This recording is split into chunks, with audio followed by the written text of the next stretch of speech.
Hello, Mr. Tenkey, number 624. Dear management, how do you make changes in your company? And how do you make those changes when they cross into loan officer territory? So, drawn a map here, and this is you, and this is the territory that you're going to cross into all these loan officers. So this is loan officer territory here.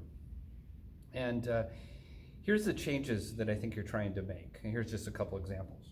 So you want, and I had to shorthand here, you want to implement a new online app. You had buy-in from the loan officers, but you're just not getting the utilization. A new CRM. They thought this was going to be the greatest thing, but they're still using Excel spreadsheets. You want to change some process to make the loans more efficient and effective through the processing of the file. You want cleaner loans going to underwriting. More efficiency, effectiveness, get that process going, speed up everything. Or you want them not to pull a credit report on anybody that has a pulse. Let's lessen up on people that have a pulse and an opportunity to get a loan. Crazy things. So now what happens is you're like, hey, remember that CRM that we showed you, and now we've gone through 8 months of implementation, we're ready to do it, but you throw it over to them and they use their magic shield. They're like, no.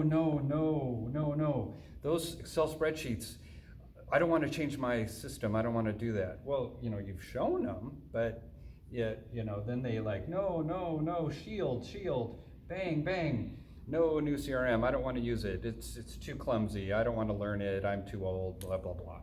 All the excuses that you hear. This is a lot of cost. This is a lot of time. This is efficiency and effectiveness that you're losing. There's a cost to that. So I say, if that is the case, and they don't want to implement, use, whatever, then charge them.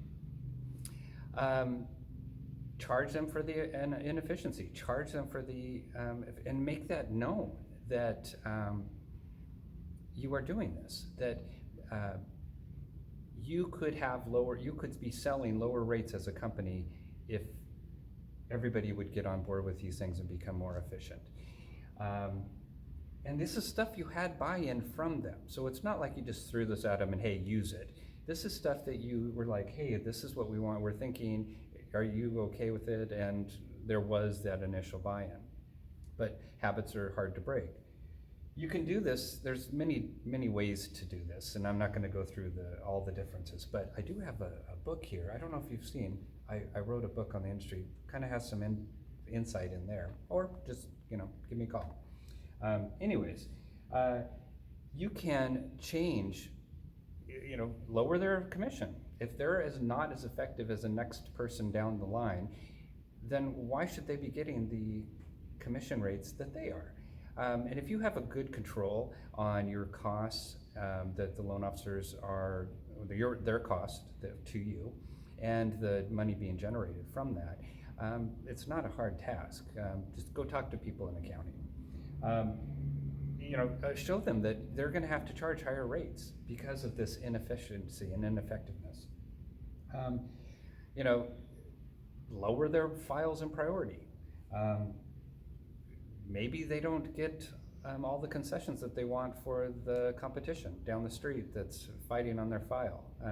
Now, of course, you have to make sure that you don't affect the borrowers negatively, but there's ways in which to do it, and sometimes the threat is worse than the actual action.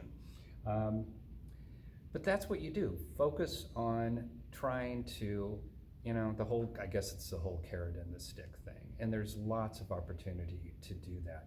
And I know the loan officers are probably loving this that are watching this video, but inefficiency and ineffectiveness is why the company costs what it costs, and rates and income being generated cover those.